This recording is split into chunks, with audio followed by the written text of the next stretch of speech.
a big shot unless we talking about hip-hop. Bad at TikTok, but I'll make movies like Hitchcock. Challenge Mitch, you'll barely make it like trick shots. Check your wristwatch, it's time for you all to quit, stop trying me. I'ma be honest, I'm pretty glad no labels eyeing me. I'm independent and I don't want nobody buying me. Yo, what up everybody, this is Mitch Durrell, and we got the mic back in the center. I know I've been doing a ton of reacting reviews, and I was like, you know what, I can't forget where I came from. Just talking directly into the mic, directly into the camera, centered as best as possible, and ranting about things. I hadn't done a rant in a minute. So, we're going to get right into it. Mad controversial, right? Matt Chandler, right? So this video is not going to be about what you think it's about. If you haven't heard, I'm sure you have, Matt Chandler is having to take kind of a leave of absence from preaching at his church because of a DM exchange with a woman that wasn't his wife, that ultimately himself and the elders decided was too frequent, maybe a little too jokey, you know, for somebody who was a married leader of a church, right? So some issues there, I can see that, right? From what we've heard, there was an investigation, nothing that sounds too crazy, but something that he agreed with, maybe since he couldn't see what he was in, maybe best to take some time away from preaching. I feel like that's understandable. My thoughts, and this video is going to be about celebrity preachers, right? And my thoughts on them. I've kind of always held the same stance, right? I was born going to church, been going to church my entire life, typically to small congregations, maybe 100 people would be a lot of people in my first church, and probably the one I go to now is a little bit bigger, but it's still not going to be never thousands of people in a building. I could never imagine that, right? So mega churches in general are kind of different to me. Nothing wrong with them, I don't think, but it's just something I'm not used to, right? My church experiences have always been small buildings, small group of people, kind of close knit. So whenever I got a little older and a little more into Christian hip hop and just met different types of Christians, different people from different kind of cultures, who grew up going to huge churches and paying attention more, you know, once the internet got bigger, kind of paying attention more to different preachers of different big churches. The idea of a celebrity preacher or pastor, I refer to someone who preaches at the church as a preacher. I use pastor for elder. That's a conversation for another time. So I'm just going to use the word preacher through this video. But the idea of a celebrity, a super, super well-known preacher, in and of itself is not something that I think is a problem. You can't really help if you're known, right?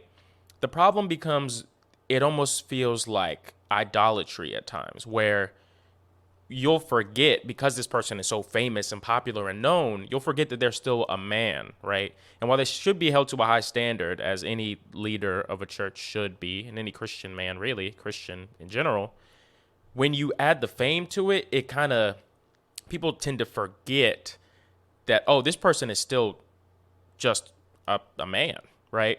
So when they make a mistake, it's not the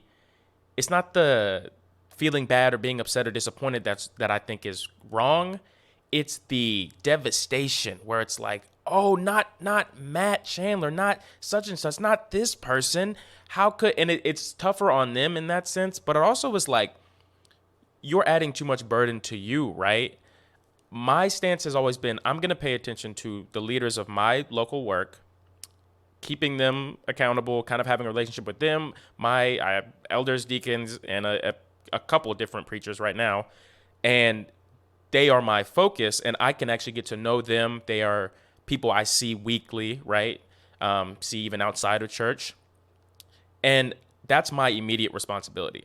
I don't think that means that you can't watch sermons from other preachers, that you shouldn't be aware of other teachers and preachers and leaders, or even that you can't be hurt when you hear that something has gone wrong. But I cannot remember who it was, but about a year ago when there was a really big scandal from a leader of a mega church, it was just, you would have thought that Jesus himself had fallen short. You know, like, he's still a man. Just because he's famous doesn't make him any less apt to the things that we go through as humans, or anybody who's a Christian, right?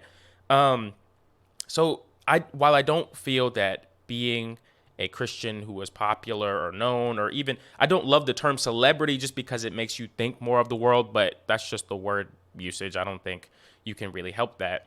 But just a very known, very popular preacher or leader is not somebody that you need to get too attached to, not especially not more than whoever is leading your local work. I feel like you should be more concerned about that person, right? Because they are actually in your realm of reach. They're in your life.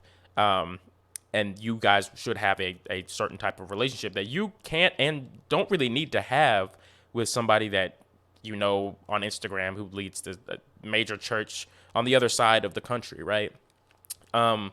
So, and that's really my main thought process, is just, it's interesting talking to people that are so bent up and hurt and devastated, when it's like, when you put somebody so high, especially somebody that you don't know personally, Christian or not, celebrity. I love LeBron James. If it came out that he did something wrong in a few years, I'd be hurt, but I don't know him.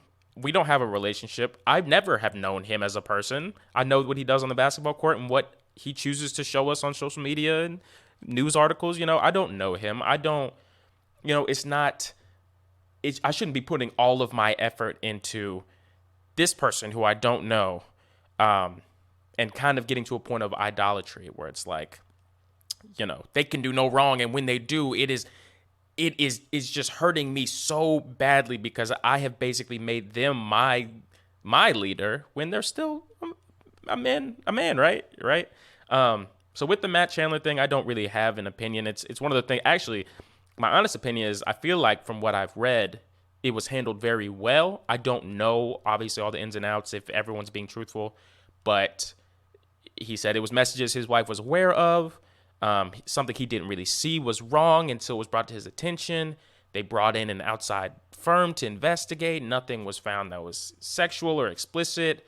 He wasn't cheating per se. It was just, if you're a married man who's a leader of a big church or a leader of a church in general, you probably shouldn't be having frequent messages with a woman who's not your wife and joking and, like, I feel like that's fair. And I feel like it's understandable to say, I agree with the elders. I should take some time away and kind of reflect on this. I feel like that's fine. But let's say it comes out that it's something worse than that. Of course, I'll be sad on the level of, that's a man of God who has fallen short. And it hurts him. It hurts the people who follow him. It hurts his family. It hurts God. But he's still a man. He's not better than anybody because of how many followers he has.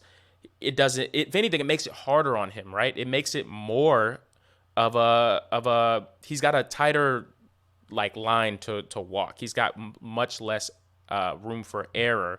So when he does fall short, it's okay, right? It's okay. We can still pray for him. Understand that he's still a person. He's under a lot. He's got jobs and responsibilities that the rest of us as Christians also have. But he's not God. He's not Christ. He's not any different than any other Christian who has less of a following. Okay. And yeah, so I'm not even against preachers that have a lot of money. I'm not against preachers that have a big following, use social media. I feel like all of this is beneficial. It helps to get the word out. I do think that maybe if you want to be a celebrity and you're doing it for the celebrity, I think there's a problem there, because unless your mindset should be, I want to get to this level because I can spread the word further, I feel like that's fine. But if it's, I want to be known, I want to be famous for this, I want the me, I think we can all agree there's something wrong there. And on the flip side, I think there's something wrong with the, this person is, I'm treating them like they're my personal preacher and like they're basically Christ to me. And they, it should not devastate you more when a celebrity preacher falls short than it would if your local preacher did the same. I hope that makes sense. I feel like that's the best way to sum it up. So I personally kind of stay away from all that. I've got enough to deal with my own local work. And I feel like if I'm putting as much effort as I can into that, I might not have a lot of time to kind of put that energy towards a preacher that I don't know, right?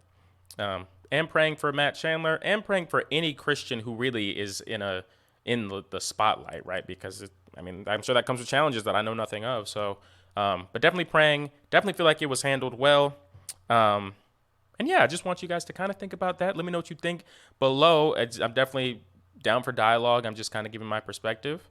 But yeah, make sure to pray for Matt Chandler in that church, and every Christian who's kind of, got a following like that. So I appreciate you guys checking in. I'm gonna try to do more of these. I apologize, I haven't been ranting lately, but I'm gonna do more of it. Trust me. Like and subscribe, guys. I'll see y'all next time. Peace.